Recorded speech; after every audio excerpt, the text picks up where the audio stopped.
اللہ تعالیٰ نے قرآن مجید میں رمضان کے روزوں کے ساتھ دعا کا تذکرہ کیا۔ وَإِذَا سَأَلَكَ عِبَادِي عَنِّي فَإِنِّي قَرِيبٌ، فرمایا کہ اے نبی آپ ان سے یہ کہہ دیجئے کہ جب میرے بندے میرے بارے میں پوچھیں تو آپ ان کو بتا دیں کہ میں تمہارے قریب ہوں۔ اجیب دعوت الداعی اذا دعان، جب کوئی مجھے پکارتا ہے تو میں اس کی دعوت کا، اس کی دعا کا جواب دیتا ہوں۔ دعا اور رمضان یہ دونوں ساتھ ساتھ ہیں۔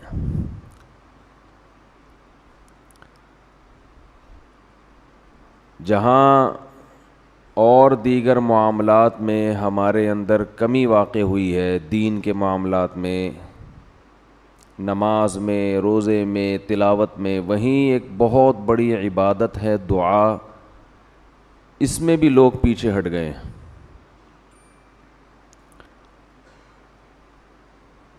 اور شیطان کی کوشش یہ ہوتی ہے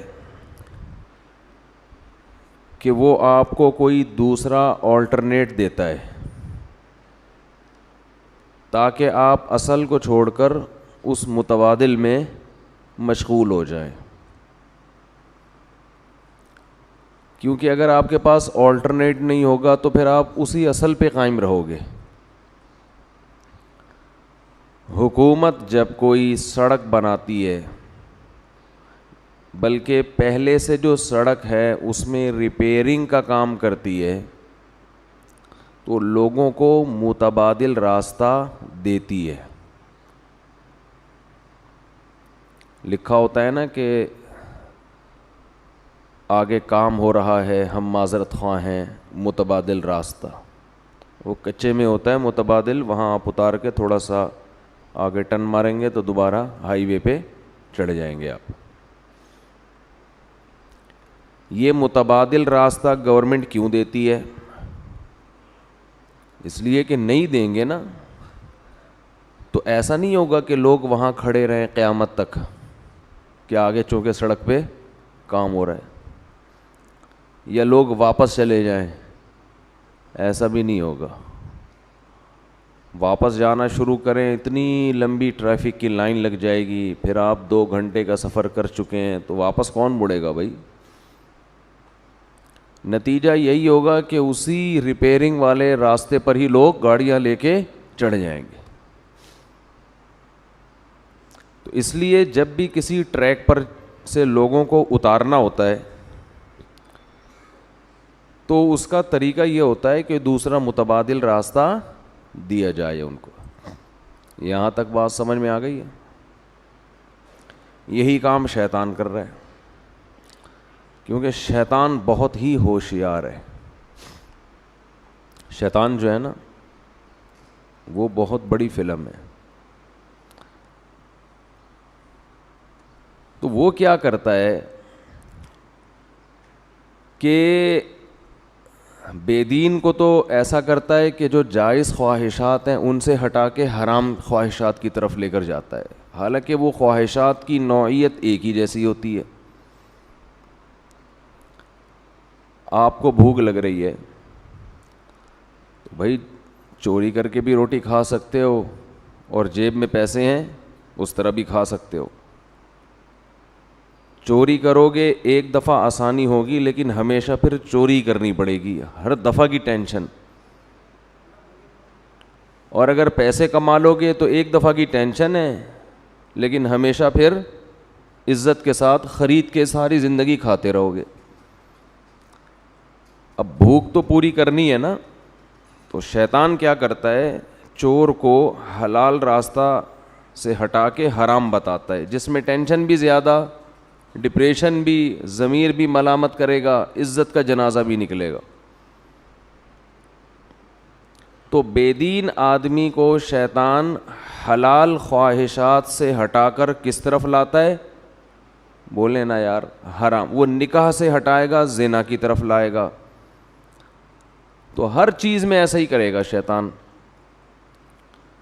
دیندار آدمی کو جو دین کو فالو کر رہا ہے، دین پہ چلنا چاہتا ہے، اسے شیطان سنت سے ہٹا کے متبادل راستہ بدعت والا دے گا. یا وہ بدعت نہ بھی ہو لیکن وہ سنت جیسی اس میں روحانیت نہیں ہوگی، ایسا راستہ دے گا شیطان اس کو. سمجھ میں میرا خیال ہے آ رہی ہے بات؟ الحمد تھوڑی کہ ہمیشہ سمجھ میں نہ آئے، کبھی کبھی آتی بھی ہے. تو ہمیشہ ایسا راستہ دے گا جو یا تو بدعت ہوگا وہ راستہ، یا اس میں بدعت نہ بھی ہو تو کم از کم جو سنت میں روحانیت تھی وہ اس راستے میں نہیں ہوگی. دعا کے معاملے میں بھی شیطان نے یہی کام کیا ہے. آدم علیہ السلام سے لے کے ہمارے نبی صلی اللہ علیہ وسلم تک جتنے پیغمبر آئے، پھر آج تک جتنے بڑے بڑے علماء، صلحاء، اولیاء، وہ اپنے تمام کاموں میں دعا کو بہت زیادہ فوکس کیا کرتے تھے کہ ہاتھ اٹھا کے اللہ سے گڑ گڑا کے دعا مانگی جائے. شیطان نے کیا کیا؟ دعاؤں سے ہٹا کے لوگوں کو وظیفوں پہ لگا دیا. میں نہیں کہہ رہا وظیفے حرام ہے، ناجائز ہے، اس میں وہ روحانیت بولو نہیں ہے. اتنی دفعہ یہ پڑھ لو، اتنی دفعہ یہ پڑھ لو تو یہ ہو جائے گا، اتنی دفعہ یہ کر لو تو یہ ہو جائے گا، یوں کر کے پڑھ لو گے تو ایسے کام ہو جائے گا، یوں کرو گے تو 4 ہو جائیں گی، اس طرح کرو گے تو 3 ہوں گی. شادیوں کی بات نہیں کر رہا، کچھ اور. اب آپ لوگ آٹومیٹک ہو گئے ہیں، اب شادی کا لفظ زبان سے نکالنے کی ضرورت ہے ہی نہیں. اب یہ مثال ہو گئی ہے، کسی نے کسی بھوکے سے پوچھا 2 اور 2 کتنے ہوتے ہیں؟ کہتا ہے 4 روٹیاں ہوتی ہیں. ٹھیک ہے نا؟ تو وظیفے یہ پڑھ لو تو یوں ہو جائے گا، یوں کر لو تو یوں ہو جائے گا، ایسا کر لو تو یوں ہو جائے گا. 636.3 دفعہ پڑھو گے تو یہ والا کام ہوگا. رسالے چھپ رہے ہیں.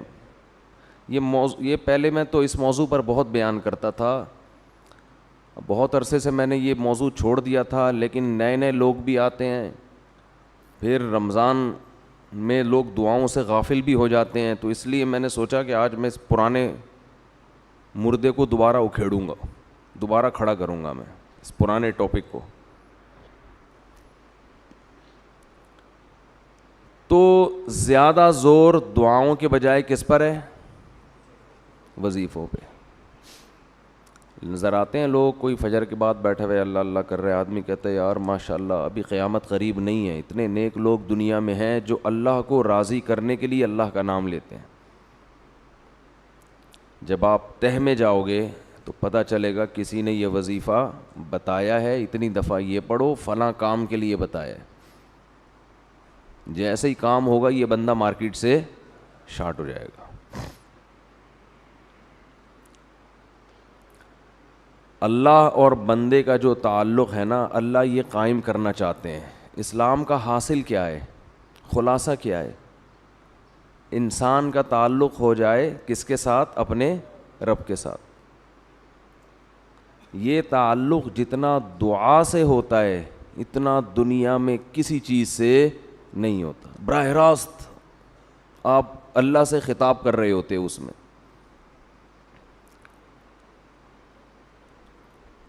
تو شیطان نے کیا کیا؟ دعاؤں سے ہٹا کے کس میں لگا دیا؟ وظیفوں میں. وہ بھی دعا ہی ہوتی ہے وظیفہ بھی، لیکن اس میں جذبہ دعا والا نہیں ہوتا. وہ پڑھا جاتا ہے، مانگا نہیں جاتا. کہتے ہیں کتنا وظیفہ پڑھ لیا. دعا میں یہ نہیں کہتے کتنی پڑھ لی، کتنی مانگ لی. یہ بہت بڑا فرق ہے. اور کمال کی بات ہے، قرآن و سنت میں جو پیغمبروں کی دعائیں ہیں ان کو بھی ہم نے وظیفے بنا کے پڑھنا شروع کر دیا ہے. وہ بھی مانگی نہیں جا رہی. یونس علیہ السلام اللہ کی اجازت کے بغیر اپنی قوم کو چھوڑ کے نکل گئے. اللہ کی طرف سے آپ کو تنبیہ ہوئی, سمندر میں ڈالے گئے, مچھلی نے آپ کو نگل لیا.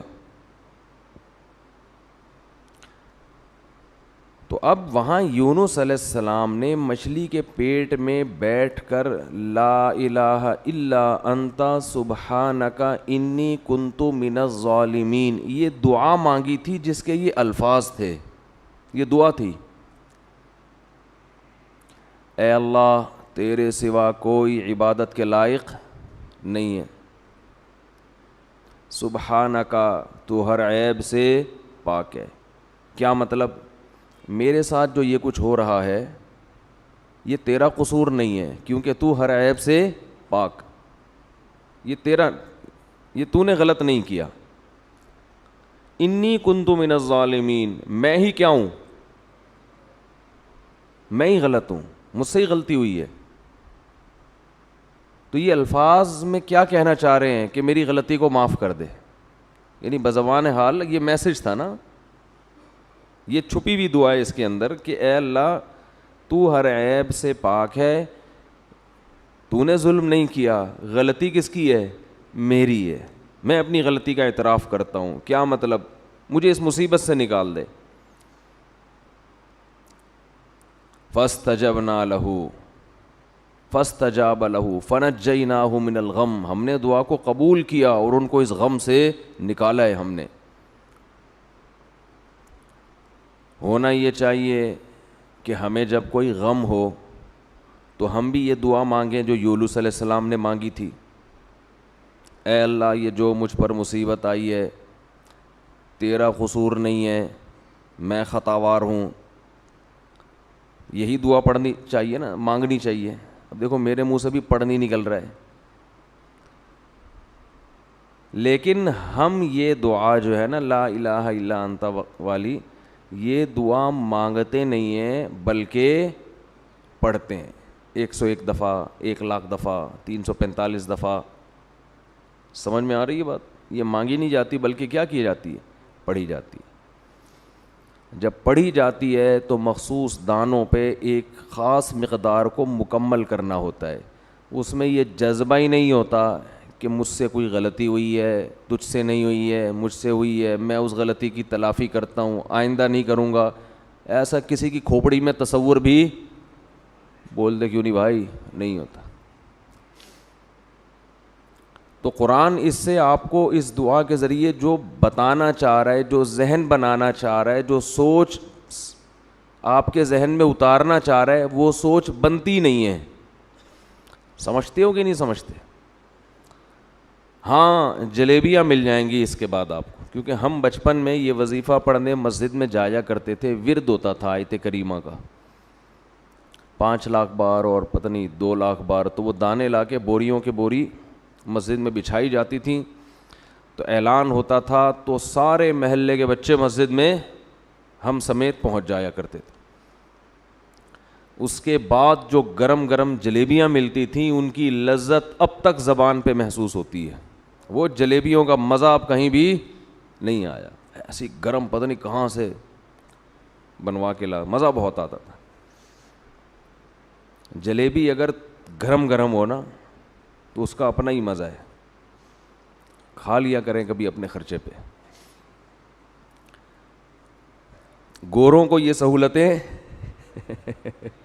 ان کو کیا پتہ ہے یار, دودھ جلیبی کیا ہوتی ہے, جلیبی کیا, تو پیزا بس برگر 2-4 چیزیں ہی ہیں. کھانے کے جو چٹخارے ہندوستانیوں نے لیے ہیں نا, ہندوستانی اور پاکستانی, یہ چٹخارے آپ کو دنیا میں کہیں نظر نہیں آئیں گے. اور اب گورے بھی انہی کھانوں کے عادی ہو رہے ہیں.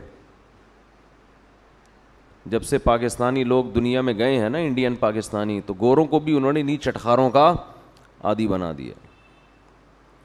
تو خیر, تو یونس علیہ السلام نے فنادا فی الظلمات, رات کے اندھیروں میں اللہ کو پکارا, سمندر کے اندھیرا, مچھلی کا پیٹ کا اندھیرا. زکریا علیہ السلام کو اولاد نہیں ملی, بیوی بوڑھی ہو گئی, خود بھی بوڑھے ہو گئے, ساری زندگی اللہ سے دعا مانگتے رہے, اولاد دے دے, اولاد دے دے, اولاد دے دے. رب لا تذرنی فردا وانت خیر الوارثین, اے اللہ مجھے اکیلا مت چھوڑ, مجھے تنہا مت چھوڑ, مجھے اولاد چاہیے. فاستجبنا لہ, قرآن کہتا ہے ہم نے آپ کی دعا کو قبول کیا. آج جس کی اولاد نہیں ہوتی وہ یہ دعا مانگتا نہیں ہے بلکہ 101 دفعہ پڑھتا ہے. سمجھ میں آ رہی ہے بات؟ تو اللہ سے دعا کا تعلق قائم کرنا چاہیے ہمیں. سب سے مضبوط بندے اور اللہ کا جو ریلیشن ہے نا, یہ دعا کے علاوہ کسی چیز سے نہیں بنتا. لیکن جو کام سب سے مقدس ہوتا ہے اس شیطان رکاوٹ بھی سب سے زیادہ بولو اسی میں ڈالتا ہے. شیطان آپ کو کسی عبادت سے اتنا نہیں روکے گا جتنا آپ کو دعا مانگنے سے روکے گا.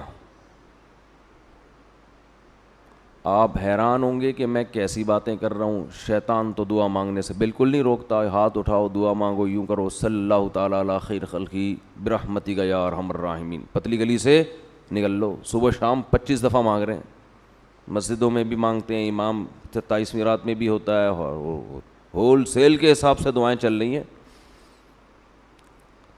اور ہم کہہ رہے ہیں کہ شیطان آپ کو جتنا دعا سے روکے گا اتنا کسی اور کام سے. شیطان کیا کرتا ہے, دعاؤں سے ہٹا کے کہاں لگا دیا, وظیفہ, یہ پڑھ لو اتنی دفعہ, یہ پڑھ لو, یہ پڑھ لو. ہاں تو میں یہ کر رہا تھا کہ جتنا دعا سے اللہ کا قرب ملتا ہے, تعلق بنتا ہے, اتنا کسی اور عبادت سے نہیں بنتا. تو شیطان سب سے زیادہ رکاوٹ جو ڈالتا ہے نا وہ دعا میں ڈالتا ہے. دعا نہیں مانگنے دو اس کو. تو میں یہ کہہ رہا تھا, آپ کہیں گے کہ اتنے تو مانگی جاتی ہیں دعائیں صبح و شام. اصل میں یہی مسئلہ ہے, مانگی نہیں جا رہی, پڑھی جا رہی ہیں. مانگی بولو نہیں جا رہی, پڑھی جا رہی ہیں. مانگنے کا اسٹائل وہ ہوتا ہے جو بھیکاری آپ سے جب بھیک مانگتا ہے. دیکھو نا مسجدوں میں کیسے کھڑے ہو کے مانگ رہے ہوتے ہیں, کیسی پہلے تمہید باندھتا ہے. وہ تمام حضرات سے گزارش ہے 2 منٹ کے لیے میری بات سن لیں. سب کو اپنی طرف متوجہ کرے گا, پھر رونا شروع کر دے گا. حالانکہ زیادہ تر فراڈ ہی ہوتا ہے اس میں. تو فراڈ اتنا اچھا ہے تو سچی مچی کا جب بھیکاری ہوگا وہ کیسا ہوگا آپ خود اندازہ لگاؤ. جب فراڈی اس اسٹائل سے مانگتے ہیں کہ آدمی کو لگتا ہے یہ بالکل حقیقت میں مستحق ہے, تو جو واقعی مستحق ہے اس کا اسٹائل کیسا ہوگا.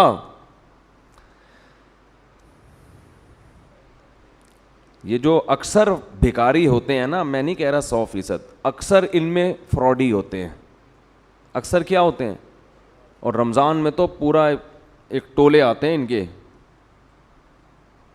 ٹھیکے دیے جاتے ہیں تو اس محلے سے, اور ان کے علاقے بکتے ہیں, چوک بکتے ہیں. یہ جو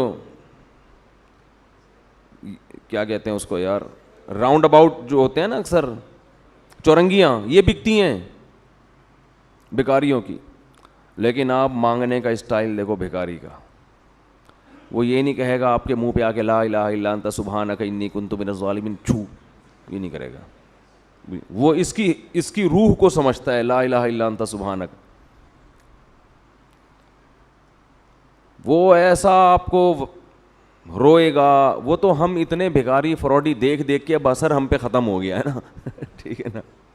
لیکن وہ مانگنے میں کمی نہیں کرتا. وہ ایسے اسٹائل سے مانگے گا کہ آپ کا دل چاہے گا کچھ نہ کچھ تو دو اس کو. ہمارے ایک دوست نے اپنا واقعہ سنایا. وہ بھکاریوں کو دیتے نہیں تھے. کہہ رہے میں گاڑی میں جا رہا ہوں, کہیں سگنل پہ گاڑی رکی ہے تو ایک بھکاری آ گیا میرے پیچھے, یار دے دو بھائی, کچھ تو دے دو یار, اللہ کا واسطہ. میں نے کہہ رہا اس کو ہٹایا. وہ اتنا چپک گیا کہ میں نے 50 روپے نکالے, یہ یار جان چھوڑ میری. لیکن وہ کہتا ہے مجھے اس سے ایک عبرت ہوئی.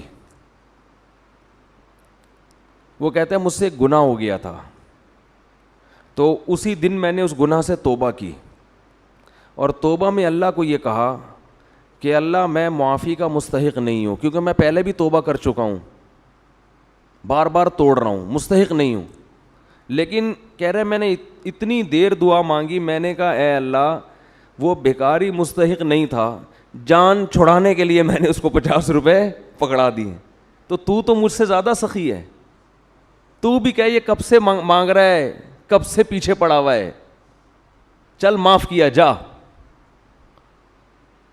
تو وہ کہہ رہے میں نے اتنی دعائیں مانگی، ہدایت کی بھی اور رزق میں برکت کی بھی، اور واسطے سارے اسی بھکاری کے اللہ کو دے رہا تھا کہ اللہ وہ فراڈی تھا، دے دیا، میں بھی فراڈی ہوں. ٹھیک ہے نا، نہ مجھے مانگنا آتا ہے، نہ میرے پاس کوئی عمل ہے، 2 نمبر آدمی ہوں، بس دے دے، مستحق نہیں ہوں پھر بھی دے دے.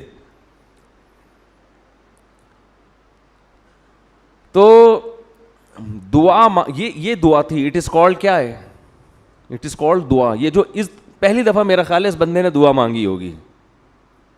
تو یہ تو نمازوں کے بعد سب مانگ رہے ہیں. امام نے آج کل دعاؤں کی سیٹنگ کیا چل رہی ہے، امام صاحب نے جب تکبیر کی نا امام صاحب نے، تو آٹومیٹک سسٹم نمازیوں کا شروع ہو گیا. نمازی سارے خود بخود روبوٹ کی طرح ہاتھ جا رہے ہیں، پھر کھڑے ہو جاتے ہیں. اس کے بعد سلام پھیر کے یاد آتا ہے اچانک یہ ہوا کیا ہے، درمیان میں گم. وہ ایک آدمی نے، امام صاحب نے 4 کے بجائے 3 رکعتوں پہ سلام پھیر دیا. پوری مسجد میں کسی نے بھی سبحان اللہ نہیں کہا. پیچھے 8ویں صف میں ایک آدمی نے کہا سبحان اللہ. امام نے کہا یار ان پورے نمازیوں میں سے تو کسی کو پتہ نہیں چلا، تجھے کیسے پتہ چل گیا کہ میں نے 3 پڑھی ہیں؟ وہ کہتے ہیں میری 4 دکانیں ہیں، 4 رکعتوں میں 4 کا حساب ہوتا ہے. آج 3 کے بعد ہی سلام کی آواز آ گئی تو مجھے لگا کہ 1 رکعت امام صاحب پی گئے. امام صاحب 1 رکعت پی گئے ہیں. تو سارے سو رہے ہوتے ہیں. تراویح میں تو زیادہ ہوتا ہے یہ سلسلہ. پھر وہ ایک فارمیلٹی ہے دعا کی، اس پر ہاتھ اٹھا لیتے ہیں، یا اللہ فلاں کی بخشش کر دے، یہ کر دے، وہ کر دے. پورا ایک ترتیب سے مانگے. میں منع نہیں کر رہا اس سے، اس دعا میں جان نہیں ہے. امام کو بھی پتہ ہے میں نہیں مانگوں گا مجھے امامت سے نکالیں گے. مؤذن جو پیچھے جو نمازی ہوتے ہیں وہ سمجھتے ہیں کہ یہ نماز کا حصہ ہے، تو جب جو ہے تو چلو یوں کر لو، تو پھر یوں کر لو. ایسے چل رہا ہوتا ہے. جیسے وہ تعزیت کے لیے KPK میں دعا ہوتی ہے نا، پبلک آتی ہے، دعائے خیر، ہاتھ اٹھایا یا رکھے، چلو بھائی. پھر دوسرا آیا دعائے خیر اللہ، کچھ بھی وہ ان کی پشتوں میں کچھ الفاظ چل رہے ہوتے ہیں، اس طرح ماشی انڈی والا انخا دے دغت مغت کھودنے دگڑے، چلو جی ختم ہو گیا. پھر دوسرا، تو ان کو مردے کے، اکثر لوگوں کو مردے کے بخشوانے سے کوئی تعلق نہیں ہوتا. ان کو تو ایک لواحقین کو دکھانا ہے کہ ہم بھی کیا کر رہے ہیں، تمہاری میت کے، تمہارے غم میں تمہارے ساتھ برابر کے شریک ہیں. تو وہ دعا تھوڑی ہے. دعا تو وہ ہوتی ہے جو آپ بیٹھ کے پھر مانگیں، اللہ میرے باپ کا انتقال ہو گیا، میری ماں کا انتقال ہو گیا، اے اللہ اسے قبر کے عذاب سے بچا، اس کے گناہوں کو معاف کر، جو ابراہیم علیہ السلام مانگتے تھے.